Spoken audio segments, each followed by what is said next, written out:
시청자 여러분 안녕하십니까. 집중진단 제주 강경식입니다. 세상을 완전히 바꿔놓은 코로나19. 과연 우리들에게 주는 교훈 그리고 질문은 무엇이겠습니까? 오늘은 지난주에 이어서 제주의 힘 다시 키우자 두 번째 순서로 환경을 되돌아보고 성찰하는 토론 시간을 준비했습니다. 오늘 출연하신 분들을 소개 올리겠습니다. 제주연구원 선임연구위원이신 김태훈 박사님 나오셨습니다. 안녕하십니까? 반갑습니다. 곧잘 사람들 김효철 대표님 나와 계십니다. 안녕하십니까? 반갑습니다. 윤용철 제주대학교 철학과 교수님 나와 계십니다. 안녕하십니까? 윤용택입니다. 윤용택 교수님, 네, 죄송합니다. 감사합니다. 고병수 가정의학과 전문의시고 제주 대한연구공동체 이사장이시죠? 반갑습니다. 반갑습니다. 지난 선거에 총선에 출마하셨는데 수고 많으셨습니다. 거기까지 하셨습니다. 지금 우리 대한민국이 코로나는 그래도 잘 극복해 왔는데 지금 이태원발 또 이제 코로나 이어가지고 부천의 나이트클럽 이렇게 되고 있는데 지금 상황을 우리 고병수 원장님 먼저 좀 간단히 진단해 주시죠. 코로나 관련해서. 뭐 많은 전문가들이 말하다시피 이제는 이게 일상적인 그 바이러스와의 공존을 생각할 때라고 생각합니다. 그렇기 때문에 어디 격리하고 이런 건 아니지만은 일상 속에서 어떤 자가 조치들 이런 것들이 좀 중요하죠. 뭐 손 씻는 것부터 해서 뭐 많은 사람들이 있는 곳에서 마스크 쓰는 것들 이런 것들이 중요할 때라고 봅니다. 그래서 아직까지는 이게 좀 소강 국면이 아니기 때문에 많은 사람들이 가는 곳은 아직까지는 피하는 게 맞습니다. 우리 교수님은 지금 대면 수업을 하고 계십니까? 고등학생들은 이미 3학년 개학을 했습니다만은 어떻게 보십니까? 학부생들은 지금 이제 영상 강의로 하고 있고요. 대학원생들은 이제 대면 수업을 하고 있습니다.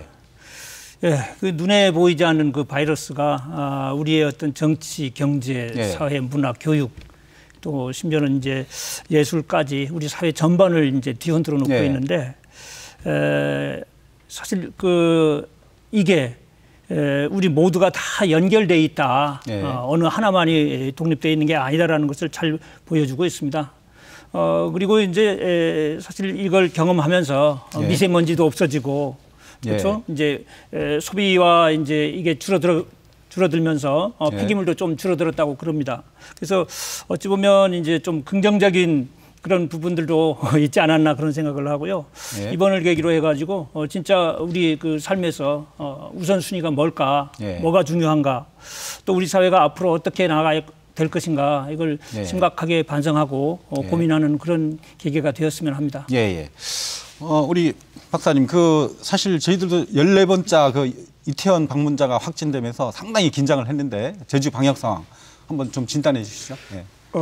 많은 도민들이 염려하시는 것과는 다르게 지역사회 감염이 일어나지 않는 것이 얼마나 다행인지 모릅니다. 근데 코로나19를 제주 지역사회뿐만 아니라 우리나라 그리고 전 세계가 연대하고 협력해서 풀어나가야 되겠지만 제주 지역사회에서 코로나19가 그렇게 확산되지 않은 원인에 대한 것은 굉장히 잘 살펴보아야 되지 않을까. 학설적으로 밝혀진 것은 없습니다만은 바람이 많은 환경이라든지 우리가 먹는 어떤 음식의 종류, 감귤, 기타 여러 가지 환경 요인들이 아마 코로나19가 전파되기에는 다른 지역보다 어려운 상황이 아닌가 해서 환경적 특성에 대해서 깊이 살펴보는 계기가 되었으면 합니다. 우리 대표님도 한 말씀 부탁드리겠습니다. 코로나19를 보면서 제가 한 가지 좀 느꼈던 부분을 말씀드리고 싶은데 2018년인가요? 유엔 보고서 중에 더 나은 삶 지수라는 보고서가 있는데 우리나라가 OECD 국가 중 최하의 점수를 받았던 게 공동체 지수예요. 그러니까 지역사회에 대한 믿음이랄까 또 지역사회 지지 부분이 그걸 표현해 주는데 수치가 0.0점으로 제일 하위였고 그걸 보면서 제가 충격을 받았는데 이번 코로나를 보면서 아 이게 아니었구나라는 걸 확인하게 돼서 되게 안도했고요. 이 연대와 협력의 정신이 코로나 이후에 우리 사회를 새롭게 밀고 가는 바탕이 되지 않을까라는 기대를 갖고 있습니다. 예.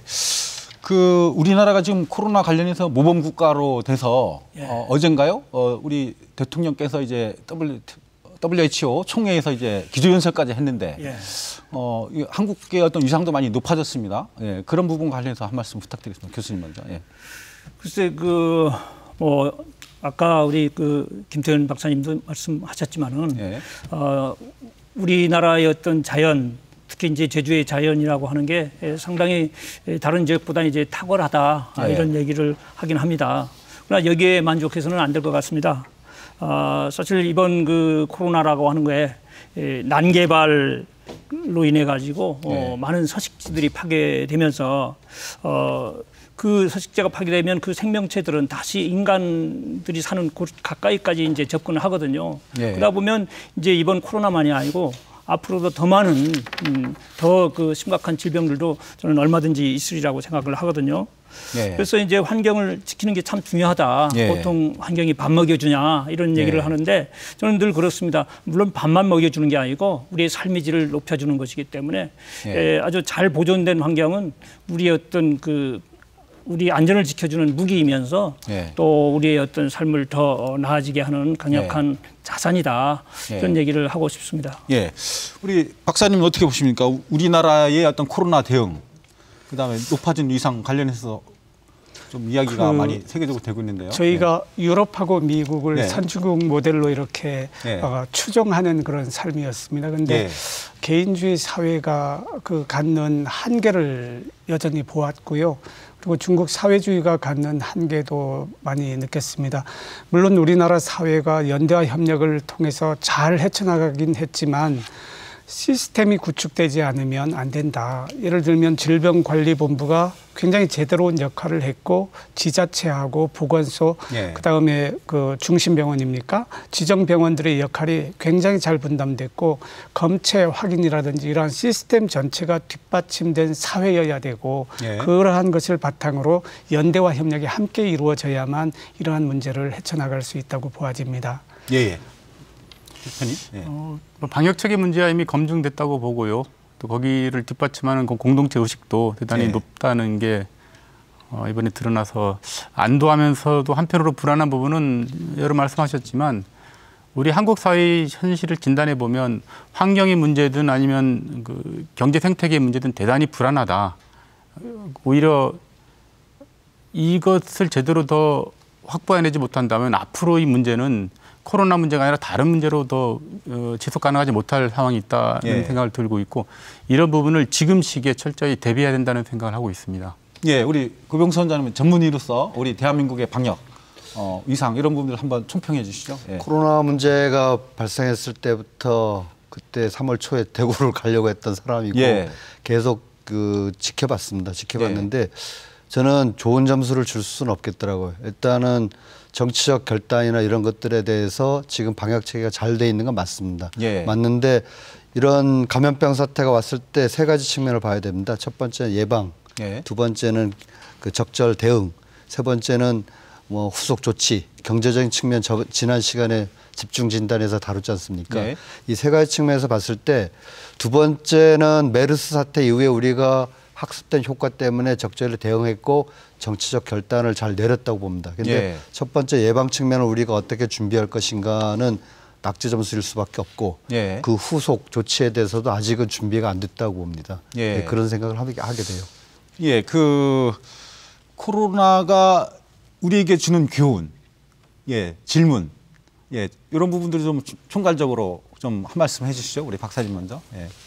똑같은 이런 바이러스 감염병으로부터 우리 사회가 얼마나 잘 이겨내 나느냐 하는 것은 이번 코로나19를 통해서 우리가 많은 학습이 이루어지겠고요. 그리고 새로운 것을 이제 배우면서 대응해 나가는 것이 가장 중요한 겁니다. 그리고 두 번째는 코로나19로 인해 장기간 동안 산업이라든지 경제라든지 굉장히 어려움이 지금 잠재되어 있습니다. 그래서 그것을 어떻게 극복할 것이냐 두 가지 관점에서 그게 지역사회든 국가 간의 연대든 이러한 것들이 개별자의 역할로만은 해결할 수 없다. 예. 지구촌 사회가 전체 연대하는 구조까지 가야 된다 해서 그러한 측면에서의 어떤 상호 협력이 더 중요하게 되지 않았나 생각을 합니다. 예. 우리 교수님께서는 철학을 전공하고 계신데 이 코로나로 인해서 이제 생활 패턴, 문화 패턴까지도 완전히 달라지고 있습니다. 예, 그런 부분에서 앞으로 포스트 코로나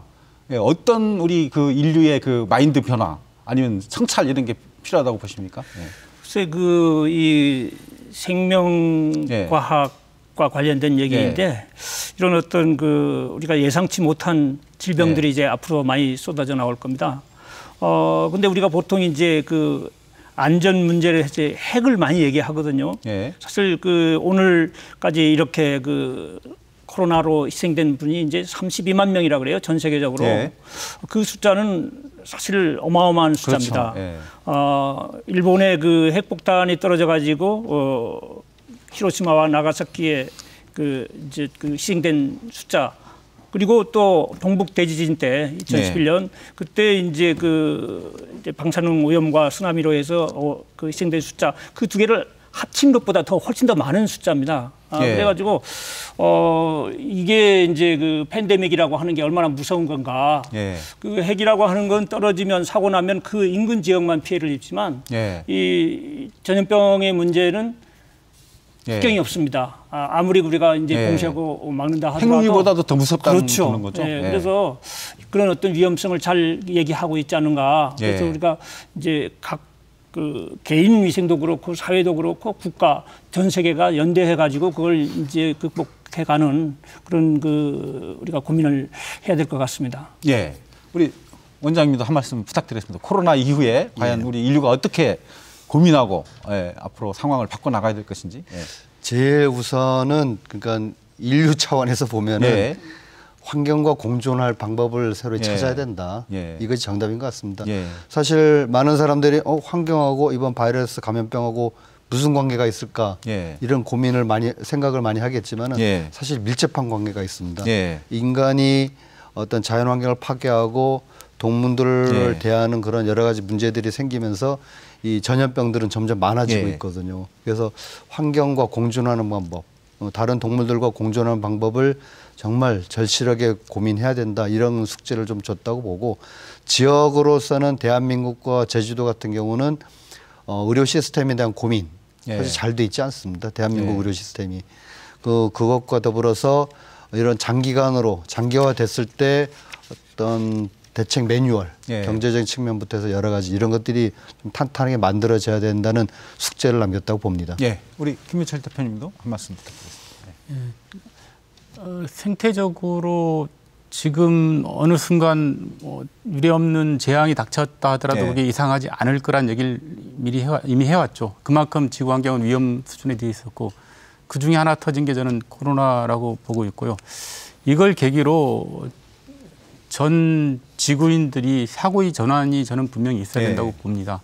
즉 지속 가능한 경제 개발 모델, 즉 지속 가능한 성장주의 모델이 더 이상은 가능하지 않구나.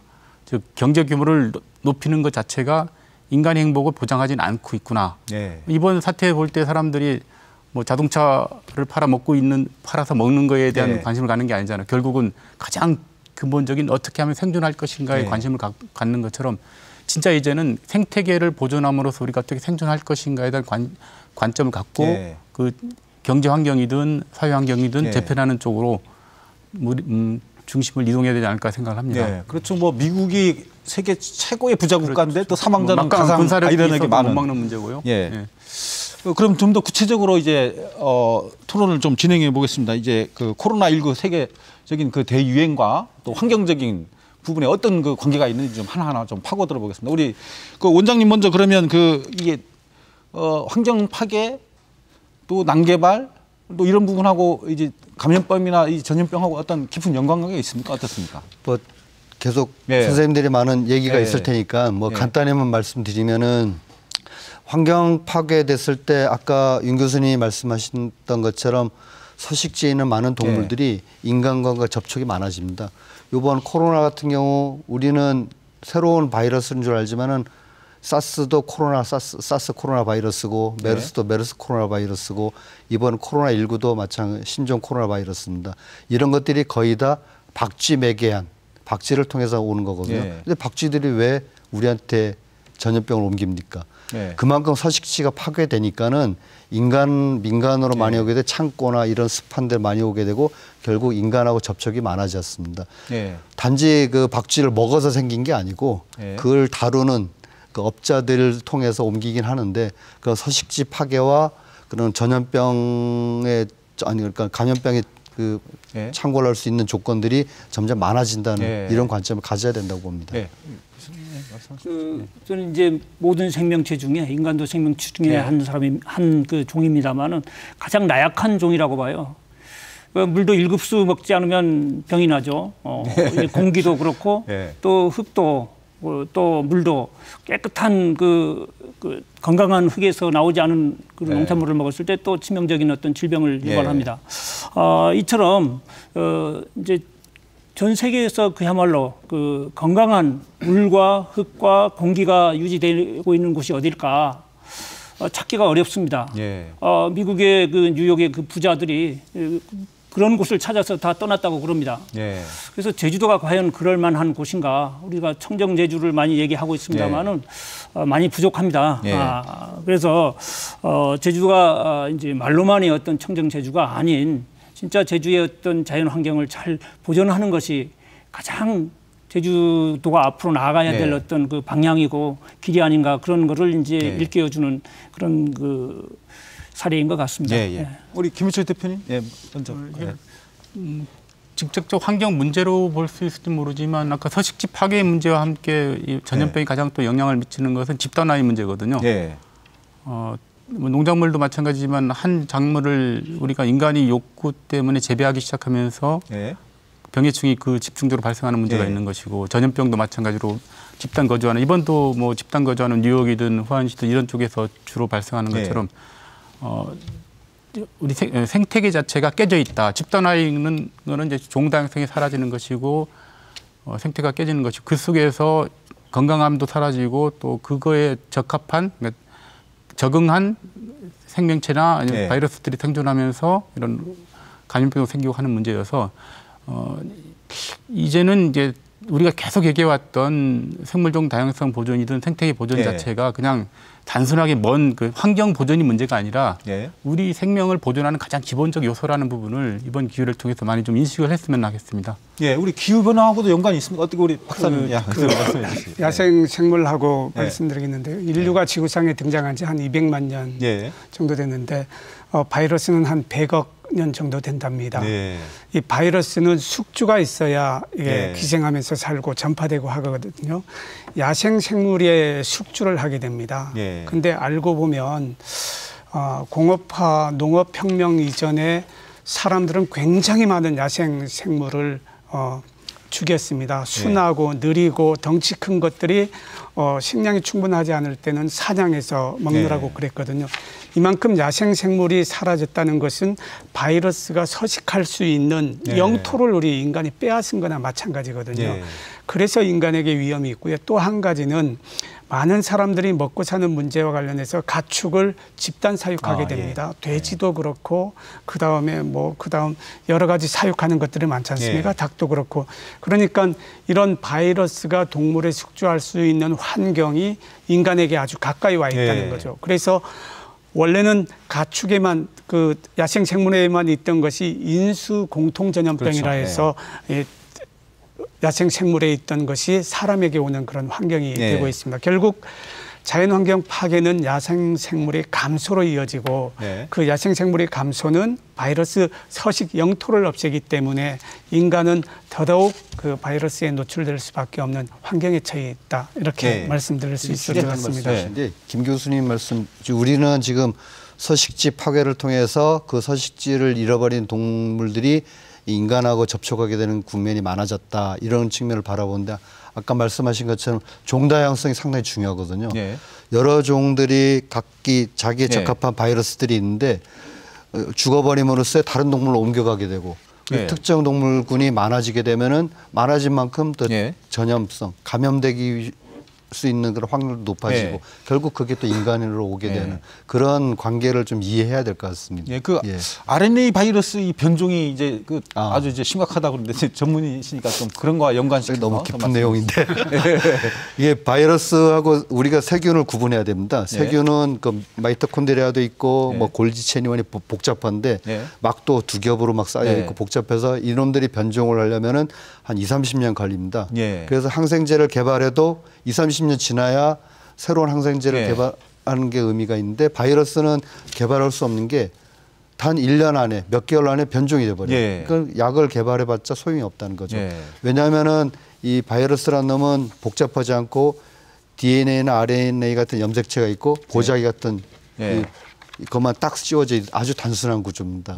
이거 생명체로 보기도 하고 아니라고 보기도 하는데 문제는 이 DNA는 이중나선이잖아요. 우리가 생물 때 배운 것처럼 이중나선인데 RNA는 하나입니다. 염색체가. 그러니까 이놈들이 변종이가 되게 쉬워요. 그런 좀 전문적인 특징이 있습니다. 그래서 이놈들이 변종이 많이 만들어지게 되죠. 예, 교수님도 더 말씀하시게 되신 것 같은데.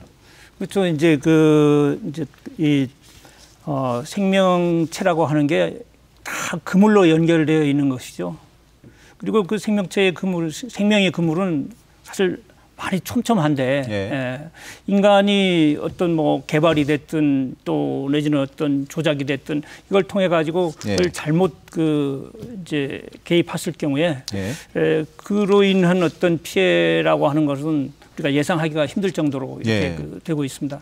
그래서 우리가 이제 생명공학의 문제도 그렇고 개발의 문제도 그렇고 그래서 이 모든 것들에 대해서 다 연결돼 있다는 것을 고려해 가지고 할 때 참 뒤에 닥칠 일까지 염두에 두면서 미리 이걸 이제 대비하는 예방적 차원에서도 아마 예측을 하면서 일들을 해야 되지 않을까 그런 생각을 합니다.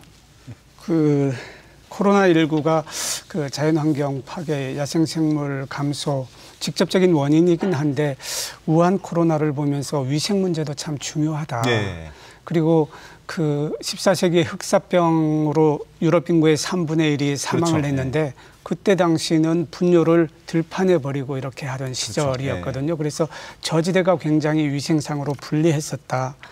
그다음에 또 사람의 이동, 밀집 이러한 것들도 굉장히 중요한 요인으로 작용하고 있고요. 집단 사육의 문제, 그리고 기후변화와 관련돼 가지고 새로운 종이 굉장히 강한 종으로 드러나기도 하고 평상시 어떤 유행하는 시기가 뭐 길고 아니면 시기가 달라지고 하면서 기후변화로 인한 어떤 환경 변화가 바이러스에 서식하는 환경을 바꾸고 영향 범위를 확대시키는지 동시에 확산시키는지 그러한 영향이 있습니다. 예를 들면 수온이 많이 상승하게 되면 동남아 일대에서 수중에 있는 바이러스가 여기까지 올라올 수 있는 확률이 높아지거든요. 그래서 어떤 수인성 전염병 같은 것들도 야기할 수 있어서 굉장히 복합적인 요인입니다. 밀접한 관련이 있다고 볼 수 있습니다. 그래서 매우 다양한 측면을 어느 한 측면만 부각해서 할 경우에는 실수할 수 있기 때문에 굉장히 스펙트럼을 넓게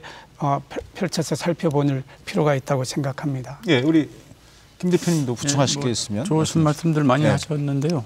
한 가지만 좀 더 보충 말씀드리자면 아까 생태계도 얘기하고 뭐 사슬도 얘기했지만 인간도 그 생태계 사슬 중에 한 고리다라는 부분을 명확히 해야 될 것 같아요. 그동안 우리는 인간 중심으로 생각하고 인간 외의 자연은 대성화시켜서 인간이 행복을 위해서 개발도 되고 뭐 죽여도 되고 이렇게 바라보았는데 아까 말씀했던 이런 것들이 그것이 줄어드는 순간 생태계가 파괴되는 순간 결국은 인간이 생존까지도 위협하고 있다.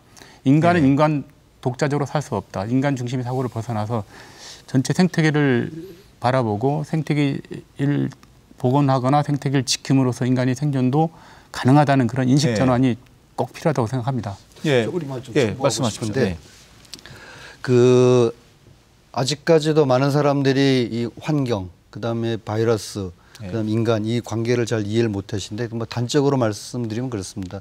사실 옛날에 우리는 이게 역병이라고만 했지 도대체 뭐가 뭔지 몰랐었거든요. 근데 미생물이 발달해서 나중에 알게 됐고 1918년에 스페인 독감 정도부터는 아 이게 독감이라는 놈이구나 인식하기 시작했는데 단적으로 잉카 제국의 멸망은 천연두하고 홍역이었습니다. 스페인 군대에 의해서 멸망된 게 아니고 그 전염병에 의해서 망했거든요. 그런 사례들이 많습니다. 그런 것들을 생각한다면은 우리 인류 아니면 자그맣게 대한민국과 제주도도 어떤 정책과 방향으로 가야 될지 하나 생각했으면 좋겠습니다.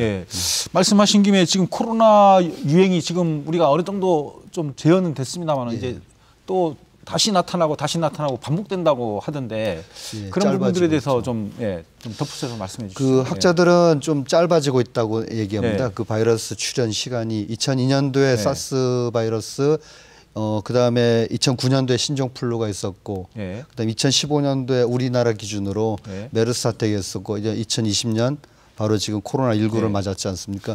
원래는 뭐 10년 주기다, 5, 6년 주기다 했는데 이게 짧아지기도 하고 결국은 몇 년 안에 또 다른 바이러스나 변종들이 나타나게 됩니다.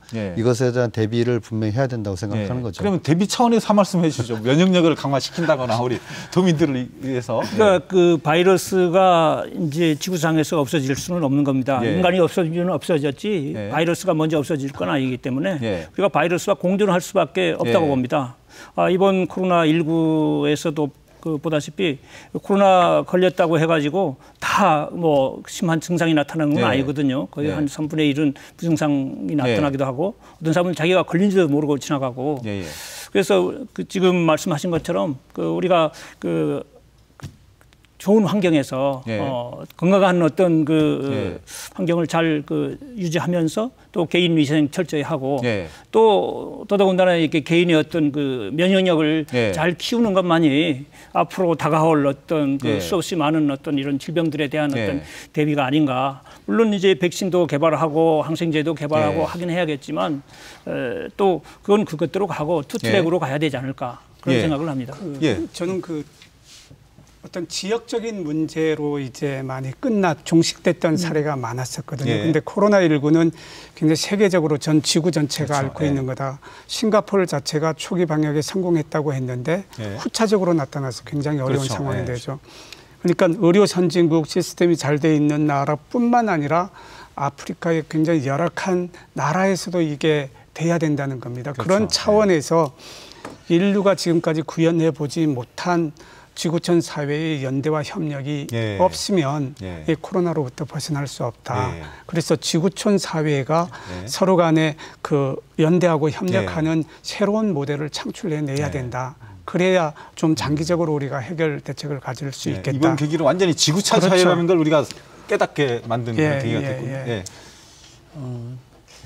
우리 도민들을 위해서. 피해의 문제가 아까 면역력 문제도 말씀하셨고 그 건강한 생태계를 갖는 게 면역력을 키우고 코로나에 대응하는 중요한 부분인데 현실적으로 그 코로나의 영향을 가장 많이 받는 부분들은 취약 계층들이거든요. 면역력이 약한 부분들이 사회적으로 보면 뭐 저속 주민이든 아니면 아프신 분이든 이런 부분들이 이런 사태에 대해서 가장 큰 피해가 왔다. 이거는 뭐 지금만이 아니라 과거에도 그랬던 것처럼 이런 부분들은 뭐 환경적 문제도 있지만 사회적으로 그런 그 재앙에 대해서 가장 어려움을 겪는 계층 계급에 대한 지원책 또는 보완책들을 마련하는 것도 중요한. 그러니까 뭐 자연환경의 생태계만이 아니라 사회 생태계를 유지시키는 것도 되게 중요한 과제이기 때문에 정책적으로 본다면 그 부분도 이제 집중적으로 고민하셔야 된다. 이게 뭐 선진국만이 아니라 아까 아프리카도 얘기했지만 뭐 전염병 자체가 어느 국가는 오고 안 오는 문제가 아니기 때문에 이미 세계화된 문제이기 때문에 그 피해를 볼 수 있는 국가 또는 그 국가 내에서도 그런 취약계층 중심이 계급 계층들에 대한 지원책도 같이 고민해야 되지 않을까 생각합니다. 자, 그러면 지금부터 되게 중요한 지적인데 뭐 짧게 말씀드리면은 이번에 코로나19 사태 때도 대구 지역 아니면 서울 경기든 이 정신질환을 앓거나 집단 수용하는 분들이 많은 피해를 받지 않습니까? 그런 것들에 대해서도 전염병 사태가 벌어졌을 때 이런 사회 취약계층들에서 어떻게 대비를 할 것인가 이런 고민도 좀 아주 중요합니다. 그러면 이 시점에서 저희들이 그 제주 자연 환경 정말 되돌아보고 좀 성찰하면서 앞으로 이런 그 계속되는 어떤 이 코로나라든가 이 바이러스 문제 또 이 제주의 환경을 또 어떻게 보존하고 지켜나갈 건 이런 부분들을 좀 깊이 있게 좀 얘기를 나눠보겠습니다. 우리 교수님 먼저 우리 제주도의 환경 정책 또 난개발로 됐는지 먼저 진단을 좀 해주시죠. 예. 그래서 우리는 이제 제주도가 조금 살다 보면 비륙처럼 느껴집니다. 섬이라는 걸 자꾸 잊어버린다. 그 제주는 섬입니다. 개발할 수 있는 공간도 제한돼 있고 또 폐기물을 처리할 수 있는 어떤 그런 그 양도 이제 제한이 있는 것이죠. 그렇기 때문에 우리 그 제주도가 그 전체 환경 그 용량에 한계가 있다는 것을 그 항상 잊지 말아야 되는데 우리는 그 항상 그 우선순위에서 그게 밀려버린다는 것이죠. 개발이냐 보전이냐 이런 어떤 그 문제를 놓고서도 우리는 일자리를 창출하고 경제를 성장시키고 또 이런데 항상 우선순위를 두다 보니까 환경은 뒷전에 밀리고 그러다 보니까 지금 이제 제주 환경이 상당히 이제 악화된 거죠. 그래서 그 지난주에 뭐 관광의 얘기도 나왔습니다만은 제주도가 진짜 수용할 수 있는 이 그 인구라든지 이 관광객의 수가 얼마나 되는지 그걸 냉정하게 이제 우리가 그 진단을 해가지고 거기에 맞춰서 진짜 도민들이 쾌적하고 관광객들이 온다 하더라도 모두가 제주도함을 잃지 않는 그것을 이제 그 향유할 수 있는 그런 그게 돼야 되는데 우리는 그걸 많이 잊어버린 것 같습니다. 우리 대표님도 한 말씀 더 해주시죠. 좀 재난지원금을 지급받고 다 쓰고 있는데 이게 또 소비하라는 그런 메시지를 계속 주잖아요. 물론 뭐 현재 경제 위기를 극복하는 데 필요한 부분이고 정부가 이제 어려움 처한 국민한테 재난지원금을 주는 것 자체는 동의를 하는데 가치적으로 본다면 소비, 즉 소비 다른 이름은 이제 경제잖아요. 성장 중심 경제인데 그것들이 여전히 가능 또는 여전히 우리 지상 과제인 것처럼 인식되는 잘못된 메시지로 받아들일 가능성도 저는 있다고 봅니다. 아무렇지 않게 소비하고 경제를 활성화시키는 것이 여전한 우리 미래가 되면 저는 환경적으로 본다면 미래는 없다 이렇게 보고요. 외국 사례처럼 진짜 소비 자체도 되게 부담되는 소비도 환경에 피해를 주는 행위라는 부분들도 최소한 심정적으로 인식할 수 있는 그런 교육도 필요한 것이고요. 인식 전환도 필요한 것이죠. 이런 그 아까 처음에 말씀드렸던 것처럼 새로운 패러다임에 맞는 인식 전환이 필요하고요. 제주 환경 문제의 현실을 본다면 아무리 뭐 제주도가 뭐 노력하는 부분도 없진 않겠지만 저희 관점에서 본다면 제주 환경은 여전히 개발 진행형이다 이렇게 봅니다. 뭐 도민들이 많이 들으셨겠지만 송악산 개발도 그렇고 동물 테마파크도 그렇고 여러 가지 사업들은 여전히 진행되고 있는데 과연 코로나 이후에도 이 사업들이 계속 유지될 것인가 또는 그래도 되는 것인가에 대한 질문을 저는 제주 사회에 던지고 있지 않나 봅니다. 박사님. 그 코로나19하고 제주의 환경을 직접적으로 대비할 수 있는 구체적인 자료는 없는 것 같아요. 다만 이번 그 5월 황금 연휴 때 그래도 대한민국 국민이 외출할 곳이 어디냐. 제주가 청정 지역이라는 인식을 갖고 있다는 것만큼은 틀림없는 사실입니다. 그런데 앞으로가 문제죠. 지금까지는 대한민국 국민이 제주도 만난 데가 없다고 인식하고 있어서 청정 지역인데 앞으로가 문제인데 자연환경을 잘 보존하자는 데 대해 가지고 뭐 반대할 사람은 없을 겁니다. 근데 개발을 스톱 이렇게 할 때는 굉장히 문제 제기를 많이 할 수 있는 경제 어떻게 먹고 살 것이냐. 뭐 다른 지역은 잘 사는데 우리는 뭐 이래도 괜찮으냐 하는 문제입니다. 그래서 저는 개발할 거냐 보존할 거냐라는 둘 중에 하나를 선택하기보다는 제주의 자연환경에 대한 가치가 이전보다 더 향상되었다고 생각을 합니다. 제주의 오름, 곶자왈, 중산간, 한라산의 가치가 이전보다 몇 배 높아졌기 때문에 이들 자연의 가치를 그대로 활용하는 이들 자연을 이용해서 일자리를 만들 수 있고 이들 자연을 이용해서 주민소득을 창출할 수 있는 그러한 자연에 기반한 어떤 기반이 마련되지 않으면 여전히 우리는 개발의 유혹에서 벗어날 수 없다. 그래서 자연을 잘 보존하면서 이익을 어떻게 창출해 나갈 것이냐. 예. 많은 논의 끝에 좌절되고 있는 환경보전 기여금 문제라든지 그렇죠. 예. 국립공원을 정해서 입장료를 징수해서 자연환경의 가치를 높이고 지역 주민을 잘 살게 한다든지 환경보존을 개발과 대칭되는 개념으로 생각할 것이 아니라 용천수도 있고 그다음 산림도 있고 곧잘 절대적으로 보존해야 될 면적 총량을 정해서 개발이 이루어지더라도 그 개발되는 양만큼 어딘가에서 생길 수 있는 질적인 관리가 함께 이루어져야 할 때가 아닌가라는 생각을 갖습니다. 예, 우리 고병수 원장님. 김 교수님 의견이 상당히 좋은 의견입니다. 실전적으로는 방법적으로 그렇게 해야 되는 거고 저는 조금 크게 생각해서 뭐냐면 그 산업의 대전환이 이루어져야 된다 생각합니다. 이거는 국소적으로 아니면 지역에서 어느 정도 변화된다고 되는 측면이 아니고 왜냐하면 먹고 살 만한 그런 경제적인 측면도 있어야 되기 때문에 그거는 즉 뭐 그린 뉴딜이라고 지금 문재인 대통령도 얘기하셨지만은 그건 이미 세계적인 추세거든요. 기후 위기를 극복하면서 그것을 산업으로 전환하기 위한 지금 제4차 산업도 아마 그런 형태로 가야 된다.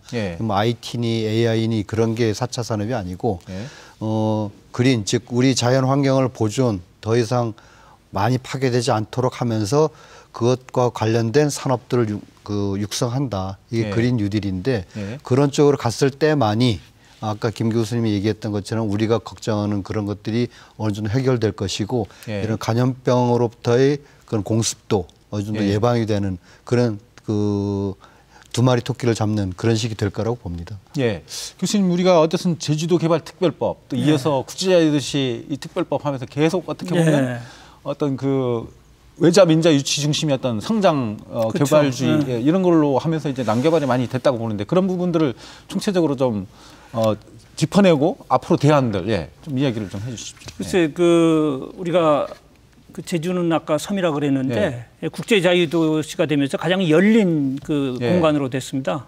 전 세계 그 뭐 사람도 그렇고 자본도 그렇고 마음껏 드나들 수 있는 그러다 보니까 이제 제주도민들의 어떤 삶은 더 나아졌느냐 그렇게 보는 사람들이 많지 않거든요. 상당히 많이 피폐해졌습니다. 자연과 생태계는 많이 파괴됐고 지하수는 많이 이제 고갈 상황으로 왔고 그리고 넘쳐나는 폐기물이라든지 오수, 하수, 그리고 전에 없던 어떤 교통 체증, 그리고 폭등하는 어떤 그 주거 문제들 이것들로 인해 가지고 삶의 질이 점점 이제 저하되고 있는데 그래서 이제 지금 그 코로나19를 중심으로 해가지고 이후에 그 그린 뉴딜을 얘기하고 있습니다. 뉴딜 하면 보통 이제 우리가 토건을 보통 생각하는데 근데 토건은 아주 손쉬운 일자리 창출이긴 하지만 가장 나쁜 방법이라고 저는 생각을 합니다. 그래서 앞에 그린이라고 붙이긴 했습니다만은 우리가 그 경제도 살리고 또 생태도 살리는 이 대안들을 마련해야 되는데 한마디로 얘기한다면 사실 생태나 경제나 그건 다 같은 살림살이거든요. 작은 살림살이냐 큰 살림살이냐 요 문제인데 그래서 그 생태계 내지는 어떤 자연의 어떤 그 원리라고나 할까 이치라고나 할까 이걸 이제 생태와 경영에 잘 접목시키는 그런 과정을 통해 가지고 제주도가 앞으로 어떻게 나갈 어떤 방향들을 모색해 봐야 되는데 제가 너무 얘기 많이 하는 것 같아서 아니, 괜찮습니다. 좀 그렇습니다. 그래서 생태 경제, 생태 경영 이게 이제 필요하겠죠. 생태계에는 다양한 구성원들이 있고 서로 네트워크가 되고 또 서로 협력을 하면서 그 전체 부분 간에도 서로 이제 잘 그 밸런스를 유지합니다. 그리고 태양광이라고 하는 어떤 자연 에너지를 잘 사용하고 이러한 것들을 우리의 어떤 경제에도 활용하고 우리의 삶 속 또 우리 제도 속에도 잘 반영한다면 결국은 지속 가능한 그러면서도 우리의 어떤 삶의 질을 한 단계 업그레이드 시키는 그런 그 계기가 될 것 같습니다. 이번 계기로 제주도를 정말 환경 부분에 전반적으로 좀 짚어봐야 될 것 같습니다. 우리 대표님도 할 말씀이 많으시죠? 개발법이 제주사회에 어떤 영향을 미쳤느냐 수치로 본다면 아시는 것처럼 뭐 GRDP도 많이 상승하고 좋은 성과를 냈다고 평가하는 분도 분명히 계실 건데 아까 얘기 나온 것처럼 진짜 그것이 도민들이 삶을 또 행복을 보장했느냐의 또 질문에 대해서는 그러지 못한다는 답도 많이 있을 겁니다. 생태적으로 본다면, 그러니까 경제 생태계로 본다면 그 과정에서 개발법 과정에서 대기업 중심이 자본이 들어와서 대규모 개발하는 형태는 많이 증가한 반면에 소규모 농업이든 소상공인이든 도민이 주도하는 그런 성장 모델들은 많이 약해진 부분이 분명하거든요.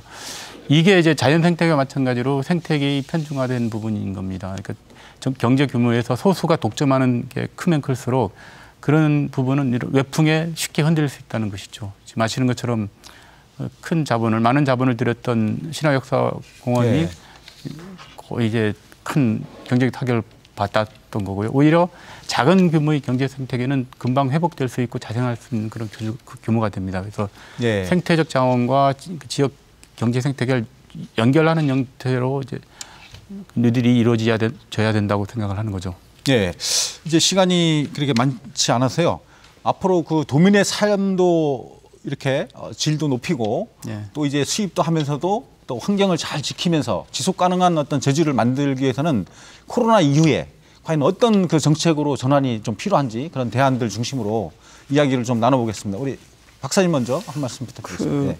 코로나19에 제주의 청정 자연을 찾는 국내 관광객이 많을 걸로 생각됩니다. 예. 과거에는 어떤 문화시설이라든지 여러 가지 역사시설이라든지 역사유적이라든지 예. 그런 데를 찾아다녔다면 자연환경이 좋은 곳을 찾을 겁니다. 예. 그렇게 된다면 자연환경의 가치를 그 혜택을 누리는 사람들이 그 혜택을 누리는 만큼 비용을 지불하는 예. 생태환경 서비스 지불제라는 그러한 원칙이 정립돼야 됩니다. 예. 그래서 마을 주민들이 오름과 고조를 보존하기 위해서 개발을 반대하고 이걸 지키겠다, 이걸 지켜서 예. 이러한 수직 구조를 만들겠다는 생각이 먼저 다가와야 됩니다. 예. 개발하는 것이 이것보다 이익이 크다고 생각하는 한 예. 그 일이 실현될 수 없기 때문에 제도적으로 생태환경 서비스 지불제를 한다든지 환경보전 기여금을 도입한다든지 국립공원 입장료를 징수한다든지 해서 자연환경의 가치로 살아갈 수 있는 기반을 만드는 것이 가장 중요하겠고요. 그다음 제주에서 생산되는 청정 농수산물이 택배로 굉장히 빠르게 이렇게 하는 시스템 구축이라든지 그다음 비대면 그런 산업과 관련된 그러한 부분들의 자연환경의 이점을 활용한 그러한 전략들을 강구해 나갈 필요가 있다고 생각합니다. 예. 우리 원장님. 예. 미래를 봐야 된다고 생각합니다. 저는 또 뭐 선거 기간 내내 외국 자료나 이런 것들 많이 봤는데 분명히 그 기후 위기는 우리가 인류가 닥친 문제이고 이걸 극복해야 되는 게 과제라면은 대한민국과 제주도도 마찬가지라고 생각합니다. 뭐 그린 뉴딜 하지만은 산업의 대전환을 통해 가지고 환경 지키고 사람들의 복지가 보장이 되면서 일자리도 창출되는 이것들을 고민하기 위해서는 하나하나 조금씩 바꿔서 되는 게 아니고 대규모 전환이 이루어져야 된다고 봅니다. 그래서 대규모 대전환이 필요한 것이고 그 속에서 제주도 같은 경우는 먼저 선점을 해야 된다. 청정 환경을 가지고 있기 때문에 이 환경을 지키기 위해서는 관광산업, 관광정책이 바뀌어야 됩니다. 과거에는 뭐 양적 관광해가지고 많은 사람 1,500만 명, 2,000만 명 이걸 중요시했지만은 사실 도민들에게 돌아오는 건 없지 않습니까? 유 교수님이 말한 대로 어려운 부분들만 돌아왔고 결국은 올레길, 그다음 생태관광, 그다음에 테마관광, 다크투어 이런 여러 가지 좋은 내용들이 많이 있기 때문에 이거를 적극 개발하고 지원할 수 있는 관광 정책으로 가야 된다는 부분. 그다음 동물 같은 경우도 이번 코로나19로 알았지만은 동물 복지를 좀 우리가 확대시켜야 된다. 작은 규모 안에 케이지 안에 돼지를 사육하거나 닭을 사육하는 게 아니고 좀 넓게 어떤 친환경적으로 이렇게 갈 수 있는 방향을 지원해야 됩니다. 그다음 농업도 마찬가지. 그다음에 태양광이라든지 여러 가지 신재생 산업을 육성하면서 전기 자동차도 마찬가지고 어떤 산업의 일부분을 담당하면서 일자리를 창출하고 이런 국가적인 차원에서 필요하지만 도 차원에서도 아마 선제적으로 가는 게 좋지 않을까 저는 이렇게 생각합니다. 우리 교수님. 제주의 가치는 생명종 다양성과 청정한 지하수 그리고 아름다운 경관 그리고 또 우리 어떤 그 좋은 생태 문화 이런 것들이 이제 제주의 가치인 셈인데 이것들이 결국 우리 제주도민들의 삶의 질을 직접적으로 높이는 데 역할을 해야 됩니다. 1차 산업하고도 이제 관련이 있을 수가 있는데 제주의 그 농업이 보면 대부분 그 비닐을 상당히 많이 사용합니다. 멀칭 예, 그것 때문에. 맞습니다. 예. 근데 그것들을 어떻게 처리하고 있는지, 그 제주도의 어떤 토양을 오염시키고 또 소각시키면 또 대기를 오염시키고 예. 이런 경향들이 있거든요. 그래서 이거를 이제 그 도 차원에서도 어떻게 잘 그 처리할 수 있는 어떤 그런 방안들을 제시해야겠고, 또 농업 용수를 상당히 많이 이제 사용하거든요. 예. 지하수를 이제 그 농업에서 많이 예. 사용하고 있는데, 이것들을 어떻게 좀 그 절약할 수 있는지. 예. 그래서 빗물, 그 우수 이것들을 잘 관리해 가지고 그 귀한 어떤 예. 그 지하수를 좀 이제 그 잘 보존하면서 농업도 발전시키는 어떤 이런 그 것들을 하고요. 또 하나 이제 그 바다에 그 수많은 폐비닐, 그 미세 예. 플라스틱 또 스티로폼 이런 것들로 인해 가지고 오염돼 있는데, 이게 그 원천은 결국은 그 우리의 산과 예. 들과 하천에 그 버려진 것들이거든요. 예. 그래서 일자리 창출을 위해서라도 우리 도민들 예. 를 이제 그 동원해서 예. 그것들을 좀 수거해서 예. 또 재활용하는 어떤 그런 그 아마 정책들이 나와야 되지 예. 않을까 생각을 합니다. 예. 마무리 말씀 좀 해주십시오. 시간이 거의 다 됐습니다. 네, 우리 김유철 대표님부터 간략하게 말씀드리고, 그 김태민 박사님 말씀하셨지만 이제는 공짜 정신은 없다는 인식이 필요할 것 같아요. 저희도 이 환경을 누리는, 제주도만이 아니라 전 세계적으로 환경을 누리는 것에 대한 대가가, 그러니까 지불이 필요한 것이고요. 그 속에서 환경보전기금 부분이 얘기 나왔는데, 그게 제주도에서 얘기가 나온 지도 꽤 오래됐지만 어떤 인식이 부족 또는 합의 네. 부족 속에서 이루지 못했는데, 이제 그 부분을 좀 적극적으로 우리가 다시 한번 추진하고 생태세 이 개념을 도입해가지고 우리가 얻는 이익만큼 환원하고 그걸 통해서 환경 보전과 더 나아가서는 그 지역 공동체를 유지하는 데 써나가는 그런 정책이 필요하다고 생각합니다. 그 청정과 공존을 제주미래 가치로 그 설정을 했는데 정말 잘 설정했다. 자연과의 공존, 사람과의 공존, 깨끗한 환경, 사회 시스템, 이게 굉장히 필요하다. 연대와 협력을 강조했는데 그걸 제주도 말로 하면 순으름이라고 생각합니다. 사람과의 순으름 문제만 있었는데 이제 자연과의 순으름을 본격적으로 해야 된다. 자연을 잘 보존하고 지킬 때 자연으로부터 이익이 오고 우리가 해야 할 때 손해가 온다는 것을 명심해야 될 것 같습니다. 고맙습니다. 예, 우리가 이제 그 환경이라고 하는 것은 공유 자산입니다. 그래서 그것들을 어떻게 잘 지킬 것인가, 또 그게 그 폐기물들을 또 어떻게 잘 처리할 것인가, 여기에 이제 최고의 어떤 그 우리 그 정책적 목표를 두고 제주도가 다른 어떤 지역보다도 진짜 말만이 청정이 아니고 실제로 청정하다라는 것을 우리 도민들이 인식하고 또 우리 국민들이 인식하는 그런 그 시간이 되었으면 합니다. 네, 아주 짧게 한 말씀 부탁드리겠습니다. 코로나19 사태는 우리에게 우리가 앞으로 어떻게 살아야 될 것인가를 보여줬다고 생각합니다. 뭐 친환경의 문제, 환경 보존 문제 어떻게 할 것인지는 앞으로 우리 과제인 것이고, 그 속에서 우리 삶을 어떻게 투영할 것인가, 제주도는 어떻게 가야 될 것인가, 새로이 판을 짜야 된다고 생각합니다. 예, 오늘 말씀 고맙습니다. 예, 고맙습니다. 예. 아이러니하게도 코로나19에 우리 인류의 활동이 잠시 멈추는 동안 지구 환경은 아주 많이 좋아지고 있다고 합니다. 코로나19는 지구 환경과 우리의 몸은 결코 둘이 아님을 깨우쳐 주는 것 같습니다. 오늘 토론 여기서 마치겠습니다. 시청해주신 여러분 고맙습니다. 안녕히 계십시오.